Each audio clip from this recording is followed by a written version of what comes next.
આજરોજ અરવલ્લી જિલ્લામાં operation mule hunt જે પ્રોગ્રામ છે તેના અંતર્ગત અમોને 3 મ્યુલ બેંક એકાઉન્ટ મળી આવેલ હતા.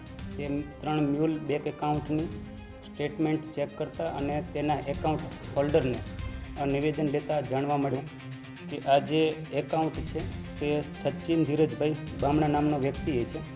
તેને આ એકાઉન્ટ વિશાલ રણજીતભાઈ રાવળ નામના વ્યક્તિ પાસેથી મેળવી અને આ એકાઉન્ટ જે અમદાવાદનો એક આરોપી છે જીતેન્દ્રસિંહ જીતુભાઈ તનવાર, તેઓને આ એકાઉન્ટ સોંપેલ હતું. અને આ સચિન દ્વારા અન્ય એક એકાઉન્ટ જયદીપભાઈ મહેશભાઈ વાઘેલાઓને આપેલ હતું અને જયદીપભાઈએ આ એકાઉન્ટ એક ખીલવભાઈ મહેશભાઈ રાઠોડનાઓને આપેલ હતું. અને ખીલવ દ્વારા આ જે બેંક એકાઉન્ટ છે તે એક સિહોર ભાવનગરનો વતની છે જયદીપ રાઠોડ, તે આ વ્યક્તિને બેંક એકાઉન્ટ આપેલ હતું.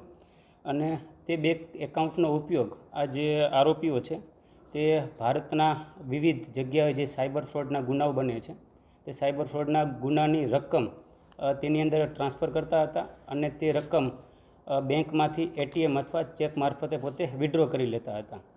તેના બદલામાં તેઓ જે બેંક એકાઉન્ટ જે મેળવીને લાવે તેઓ વ્યક્તિને અમુક પૈસાની કે કમિશનની લાલચ આપતા હતા.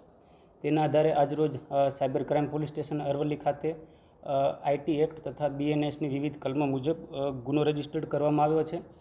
અને ટોટલ 4 આરોપી છે જે નામ લીધા એ મુજબ સચિનભાઈ ધીરજભાઈ બામણા, જયદીપભાઈ મહેશભાઈ વાઘેલા, ખીલવ રાઠોડ, વિશાલ રાવળ અને 2 આરોપીઓ છે જે હજુ વોન્ટેડ છે. આ બાબતની તપાસ છે જે સાયબર ક્રાઇમ પોલીસ સ્ટેશન ખાતે ચાલી રહી છે. આના આધારે હું સમગ્ર અરવલ્લી જિલ્લાના સિટીઝનને એક અપીલ કરવા માંગીશ કે પોતાનું બેંક એકાઉન્ટ બીજા કોઈ પણ વ્યક્તિને ભાડે આપવું એને મ્યુલ એકાઉન્ટ કહેવાય.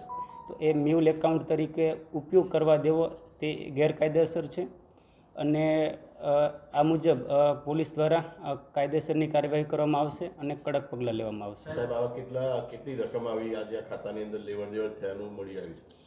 ટોટલ રકમ આજે સચિન નામનો વ્યક્તિ છે તેના દ્વારા ટોટલ આવી 40 જેટલી બેંક એકાઉન્ટની કીટો વિવિધ જગ્યાએથી મેળવી હતી અને ટોટલ રકમ છે 9,53,011 રૂપિયાની છે.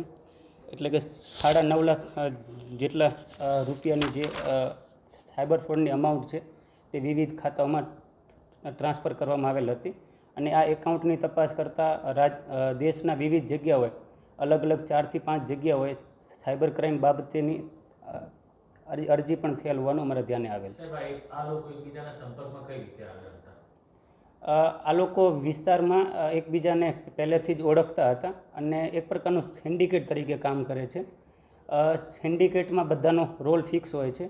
અમુક વ્યક્તિ જે વિસ્તારમાંથી એકાઉન્ટ મેળવી આપે છે અને અમુક વ્યક્તિ તે એકાઉન્ટની જે કીટ છે, કીટની અંદર એટીએમ કાર્ડ છે, ચેકબુક છે, એનું સિમ કાર્ડ છે, તમામ એક કીટ બનાવી અને જે આગળ એનો જે સિન્ડિકેટનો વ્યક્તિ હોય તેને ટ્રાન્સફર કરવામાં આવે છે. કોઈ ફિક્સ રકમ નથી, પરંતુ એક એકાઉન્ટ ભાડે પાછળ 2,000 રૂપિયા મિનિમમથી લઈ અને 40,000 થી 50,000 રૂપિયા સુધીનું કમિશનની લાલચ આપવામાં આવતી હોય છે.